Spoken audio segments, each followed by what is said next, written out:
నాకు శ్రీహరి గారిలో దేవుడు కనపడేవాడు. ఓ నైట్ ఒక ఫోన్ కాల్ వచ్చింది ఆయనకి 12:30, 1కి. లిఫ్ట్ చేశారు. ఎవరో షిరిడి నుంచి బస్సులో వస్తూ ఫ్యామిలీ, వైఫ్ అండ్ హస్బెండ్, 2 ఆడపిల్లలు, ఏడుస్తూ వాడు ఏదో మాట్లాడుతున్నాడు. అన్న అది ఇది అని. వాడు చెప్పిన సమస్య ఏంటంటే, షిరిడి నుంచి వస్తున్నప్పుడు బస్సులో ఒక 5 ఎవరో మొంతాగి కూర్చున్నారు. ఆ వైఫ్ని, ఆడపిల్లలు ఏదో కామెంట్ చేస్తుంటే వాడు కోపం వచ్చి తిట్టేశాడు. ఇప్పుడు వాళ్ళు చేసిన ఛాలెంజ్ ఏంటంటే, బస్సులో చాలామంది ఉన్నారా, సనత్ నగర్ రాగానే హైదరాబాద్లో నా కూడా నేను కొడతామని వార్నింగ్ ఇచ్చారు అతనికి.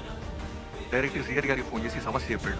ఇప్పుడు ఆయన సర్లే అయితే వాళ్ళతో గొడవ పడకు, దేవుడి దగ్గరికి వెళ్ళి వస్తాం, సైలెంట్గా ఉన్నాం, హ్యాపీగా మా వాళ్ళు వస్తారని చెప్పాడు.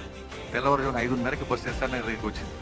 ఒక ఎన్టీఆర్ కారులో టీ షర్ట్ వేసుకొని, నిద్రమోహంతో ఒక లుంగి కట్టుకొని శ్రీహరి గారు వెళ్ళి ఎస్ఆర్ నగర్ దగ్గర వెయిట్ చేస్తున్నాడు. ఇది నాకు శ్రీహరి గారు చెప్పింది కాదు, ఆ ఫ్యామిలీ వచ్చి ఆయన దగ్గర కాళ్ళకి దండ పెట్టి ఏడుస్తున్నప్పుడు ఐ వాజ్ దేర్.